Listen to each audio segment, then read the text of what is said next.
Hello, everyone. Welcome once again to another edition of Sports Blitz. I'm Mike Neville along with Tucker Warner. And Tucker, it's getting a little hard to find some local stuff to talk about. But we do have the Fredericksburg FC Soccer Club. They were able to beat the Storms on Tuesday night as they had a pair of games, a women's and men's matchup at the University of Mary Washington. Both teams taking on Chesterfield FC and the Fredericksburg FC Soccer Club Women's Premier Soccer League team getting the win over Chesterfield FC. 5-1 was the final as they got a pair of goals from Michelle Van Manen in that 5-1 victory over Chesterfield FC.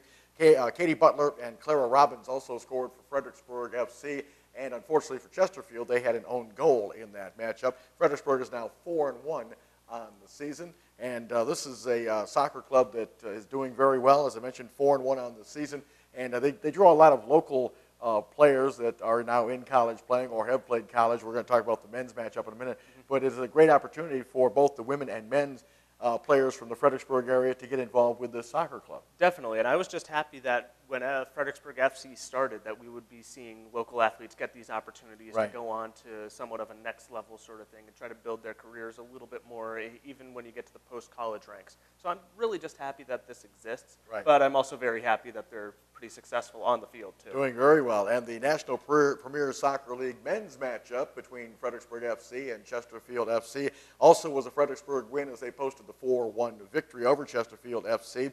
Ivan Saku leading the way as he collected a pair of goals for Fredericksburg in that victory. Riverbend grad and also UVA grad, Ryan Zinkin, who you're very familiar with. Yes, I am. He had a goal in that matchup, and Raheem Costa Dorsey also scored for Fredericksburg FC. They remain unbeaten, 3-0-3 on the season, so off to a terrific start. Yeah, that's not bad at all. I think if you can get through a soccer season, like as far as you can get without losing any, because you just got to keep accumulating those points.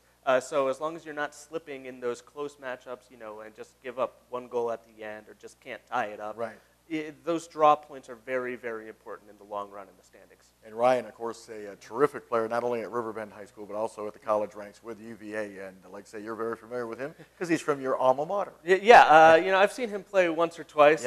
Ryan's a good friend of mine, so I've seen him play very many times. And he's had one of the best high school soccer careers in area history. He had a terrific career at UVA, picked up a national championship, not too shabby, and happy to report that he's playing well still locally. And I believe Ryan helps coach the youth programs with the Fredericksburg FC, if I'm not mistaken, because that's what a lot of these players will do. They'll not only play for the team, like the men's team, but they'll also help out with the youth programs. Am I right in that? I believe so, and it's a really good role for him as well, and any other local athlete who just knows the game really well and can help train these younger players into having successful careers as well.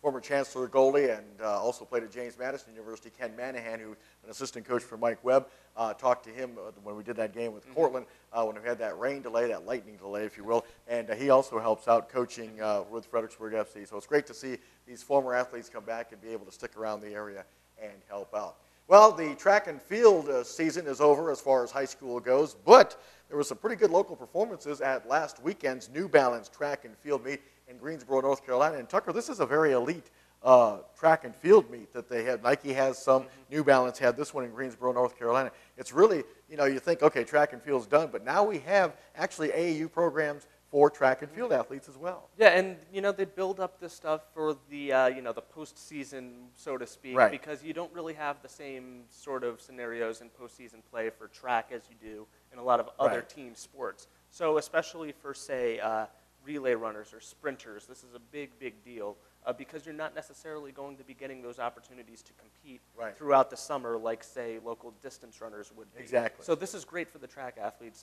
They obviously had a great placing at the meet itself, and, if that's what they're getting, then it looks like our track programs are getting stronger and stronger. Exactly, and one of those, of course, was Brooke Point's 400-meter relay team that, unfortunately, they won the state championship, but were disqualified for an illegal handoff. But they went back at it at this meet in Greensboro, North Carolina, the New Balance meet, and did very well. They set a school record with a time of 41.65 seconds to finish 10th out of 56 teams. And I say, well, that's okay.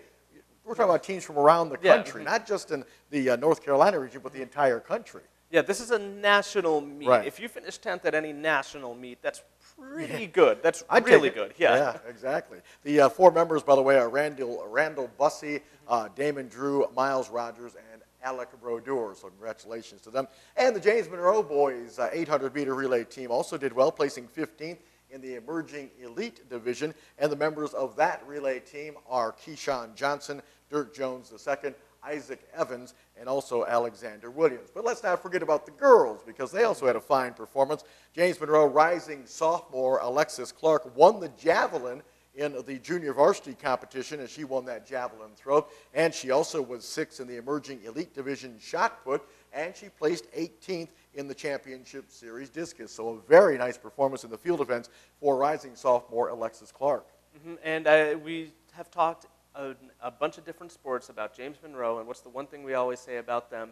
Young talent. Exactly. It's happening in all of the sports for James Monroe right now, and apparently that's extending to track. Right. So absolutely great to see for the Fredericksburg School, and congrats to them for a great performance. And she wasn't the only one that had the spotlight on her. Also, her teammate, rising senior Sharnia Brown, was 28th in the emerging elite triple jump. But again, remember, this is national competition, folks. This is not just North Carolina, folks. So you may scoff at that 28th place finish, but that's pretty darn good. By the way, Brown and Clark were teammates or were members of also the 400 relay team that finished 28th in the championship series. Armani Jones and Cleo Morris were also members of that relay team for James Monroe. And the 800-meter relay team of Brown, Jones, Morris, and Catherine Smith finished 24th in the championship series. So very nice performance by those local athletes.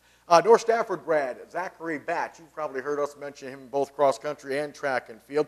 Batt had a very successful senior season in cross country as he captured the Conference 15 and the 5A North Region Championship. Well, he has decided he is going to run for Division III DePaul University in Greencastle, Indiana. And Tucker, I found it interesting. He had a quote saying that the reason he wanted Division III, he didn't want to have this feel like a job, which he thinks that is what happens in Division I.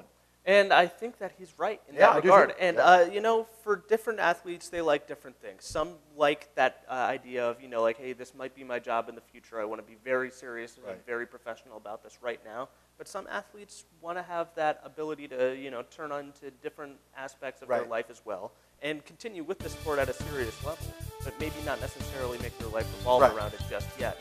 And I think that for people who may or may not be going professional, that Division III is a great opportunity for all of them to continue to play the sports that they love and are talented at. So when you go Division III, any athlete, I'm always proud because, you know, not only are you good enough to continue to play in college, but you're making a smart decision for yourself and not necessarily chasing all that glory. Right, and one thing about Division II and III is they certainly are student athletes. We know that. All right, we're going to take a break. When we come back, we'll talk about the NBA draft. We've got a local interest. We'll tell you about it when we come back on this edition of the Sports Blitz. Stay with us.